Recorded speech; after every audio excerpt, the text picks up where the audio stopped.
से खनिजों की उपलब्धता है अपने ग्वालियर चंबल में।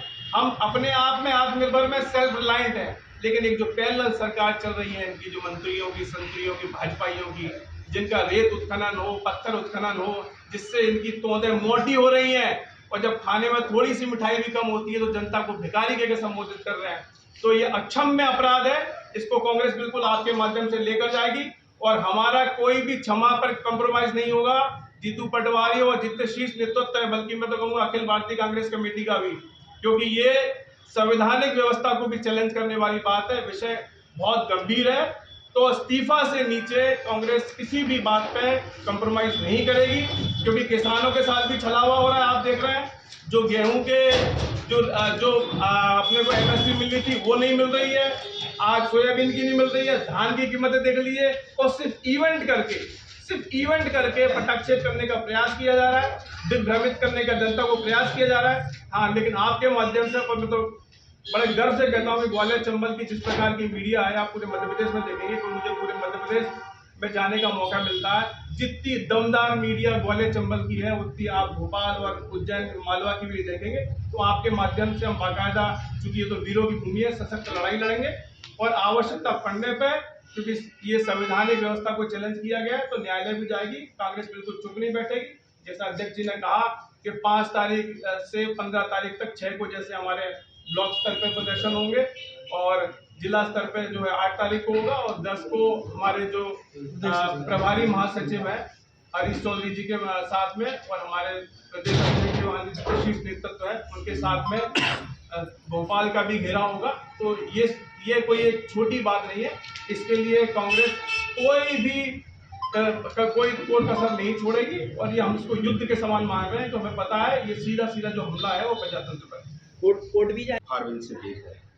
तो ये जब होता है जब व्यक्ति कहीं ना कहीं हद से ज़्यादा अहंकार में डूब जाता है। अब कोई भी सरकार हो, कोई भी मंत्री हो, कोई घर का पैसा जमीन जायदाद बेच के तो विकास कराता नहीं है। जनता का जो टैक्स के माध्यम से जो पैसा जाता है, और जनता यदि अपने दिए हुए पैसे से अगर अपने विकास के लिए अगर तुमसे कोई आवेदन करती है, प्रतिवेदन करती है, निवेदन करती है, और जिस जनता ने तुम्हें इस लायक बनाया, अब तुम उसी से यदि गर्रा के कहने लगो कि भीख मांगने जैसी बात कहने लगो, तो मैं ये मानता हूँ कि कहीं ना कहीं दिमाग पर जो होता है नहीं, अहंकार छा जाता है। मोटी चली जब दिमाग पर जो अहंकार छा जाता है तो इस प्रकार की बयानबाजी लोग करते हैं। और कांग्रेस पार्टी तो आज इस प्रेस वार्ता का आयोजन क्यों करना पड़ा, इसका पीछे से कारण है कि ऐसी बयानबाजी से कहीं ना कहीं मध्य प्रदेश की जनता आहत है। और यह बयान केवल प्रहलाद पटेल के मुख से नहीं निकला, यह बयान कहीं ना कहीं मध्य प्रदेश की 7.5 करोड़ मतदाताओं का अपमान करने का काम प्रदेश के मंत्री के द्वारा किया गया। और उस पर प्रदेश के मुखिया जो हैं मोहन यादव जी, वो भी चुप्पी साधे हैं। भारतीय जनता पार्टी के बड़े बड़े नेताएं चुप्पी साधे हैं। तो इस पर मुख्यमंत्री को भी अपना रुख बड़ा स्पष्ट कर देना चाहिए कि वास्तविकता में जो जनता है वो भीख मांगने का काम करती है या वो अपने अधिकार के साथ अपनी बात कहने का काम करती है। इस प्रकार से इतिहास से छेड़छाड़ हो रही है भारतीय जनता पार्टी की सरकार के द्वारा, प्रजातंत्र को कमजोर करने का प्रयास किया जा रहा है। उसी सुनियोजित जो षड्यंत्र है उसका एक भाग है। इसीलिए आज हमारे शीर्ष नेता जो है मध्य प्रदेश के जीतू पटवारी हैं, उन्होंने इस विषय को बहुत गंभीरता से लेके और इसी तारतम्य में आप देखें पूरे मध्य प्रदेश में हर जिले में पीसी का आयोजन किया है। क्योंकि आज हम विपक्ष की भूमिका में, तो हमारी जिम्मेदारी है कि आपके माध्यम से, आपके सहयोग से जनमत का निर्माण करके, और ऐसा यदि कोई भी मंत्री अहंकारी है तो उसको ये बता देना कि आज की भारत में संवैधानिक व्यवस्था है, संविधान है और भारत का प्रजातंत्र बहुत स्वस्थ है। आपके माध्यम से आप चूंकि चौथे स्तंभ में आपके माध्यम से अवधारणा बनाएंगे, आपके माध्यम से नैरेटिव स्थापित करेंगे।